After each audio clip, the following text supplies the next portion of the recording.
विजयदशमी महोत्सव कार्यक्रम में आप शामिल हुए, समाज के लोग क्या संदेश? स्वाभाविक रूप से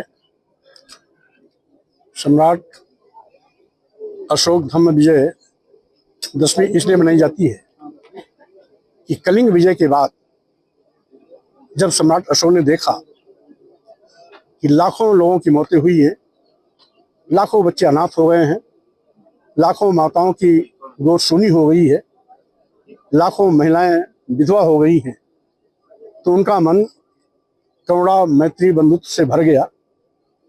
मन चित्कार कर उठा और संकल्प लिया कि अब मैं विजय के लिए तलवार नहीं उठाऊंगा, लेकिन अगर किसी को हमें जीतना भी होगा तो हम उसको धर्म के रास्ते पर चल के जीतेंगे, उसे दिल में स्थान बना के हम जीतेंगे।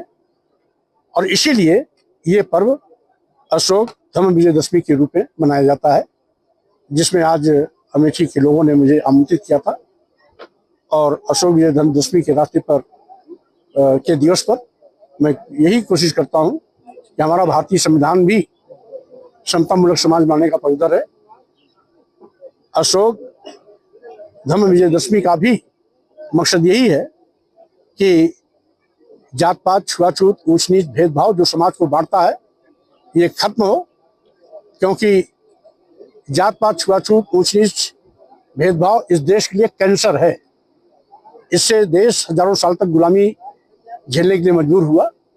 और इसीलिए करुणा मैत्री बंधुत्व का समाज हो, भाईचारे का समाज हो, समतामूलक समाज हो, जिसमें सभी को बराबर का दर्जा मिले, न कोई ऊंच हो न कोई नीच हो और न कोई जात पात का बखेड़ा हो, सभी समान रूप से देश की तरक्की के लिए, देश के बेहतरी के लिए, देश के नागरिक के रूप में ईमानदारी से काम कर सके। बरेली हिंसा के बाद सरकार सब कुछ सही होने का दावा कर रही है। कल सपा का डेलीगेशन भी गया था, लेकिन उन्हें बरेली नहीं जान दिया। क्या सरकार अभी कुछ छिपा रही है? सही माने में बरेली की हिंसा हो या हिंदू मुस्लिम मस्जिद मंदिर का मुद्दा, ये भारतीय जनता पार्टी सरकार जानबूझ करके जिंदा बनाए रखना चाहती है, क्योंकि भारतीय जनता पार्टी सरकार सभी मुद्दों पर बुरी तरह से पिट गई।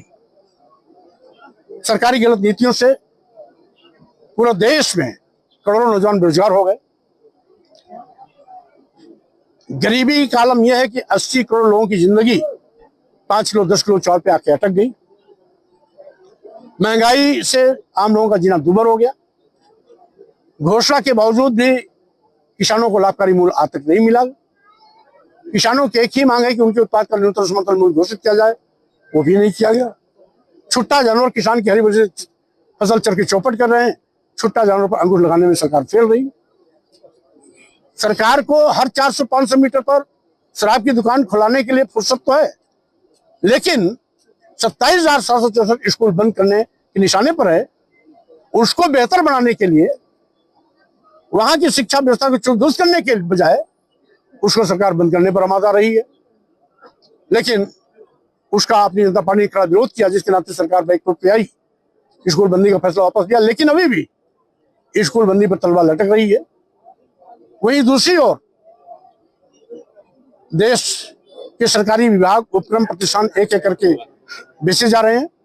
देश के सभी बंदरगाह, एयरपोर्ट, एयर इंडिया, बहुतरे रेलवे स्टेशन, कई दर्जन ट्रेनें, LIC जैसी बड़ी संस्था बेच दी गई है।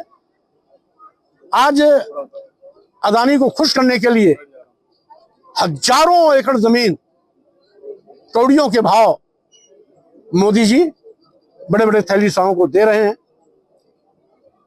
आसाम अकेले में 10,000 एकड़ जमीन अदानी अकेले को दिया जा चुका है, जिसपे आंदोलन चल रहा है।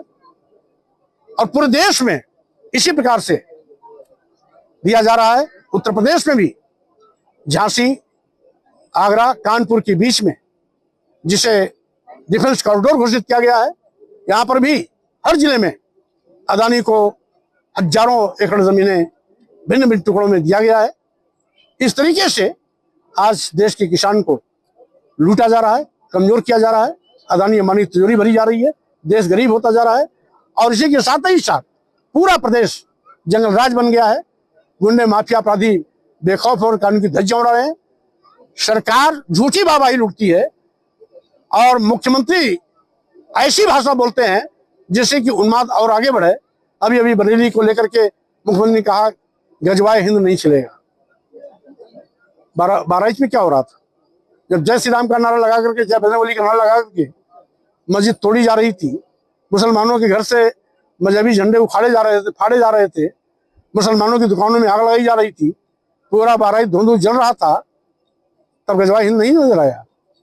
अभी 3 महीना पहले फतेहपुर के एक मकबरे को तोड़ने के लिए लोग कुदाली और फावड़ा लेकर के जय श्री राम और जय बजरंगबली का नारा देते हुए तोड़ने लगे, वहां पर गजवाए हिंद याद नहीं आया। आगरा में रामजी लाल सुमन राज्यसभा सांसद के घर पर हमला बोलने के लिए हजारों की भीड़ इकट्ठी होकर के तलवार लहराई, फरसा लहराया, बल्लम बर्छी लहराया, बंदूकें लहराई, राइफलें लहराई। मुख्यमंत्री आगरा में मौजूद रहे, एक के खिलाफ कार्रवाई नहीं हुआ। क्या गजवाए हिंद नहीं था? अगर मुस्लिम समाज के लोग शांतिपूर्वक तरीके से जिलाधिकारी को ज्ञापन देने जा रहे थे, कौन सा पार्ट टूट गया? कहां से गजवाए हिंद आ गया? जानबूझ करके सरकार हिंदू मुस्लिम मुद्दा बनाए रखना चाहती है, जिससे कि सरकार की असफलताओं पर चर्चा न हो। गायत्री प्रसाद प्रजापति पे हमला हुआ जेल में, मंत्री कैसे देखते उनके हमले को?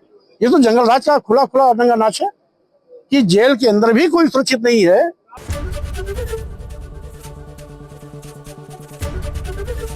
एबीपी गंगा, खबर आपकी, जुबान आपकी।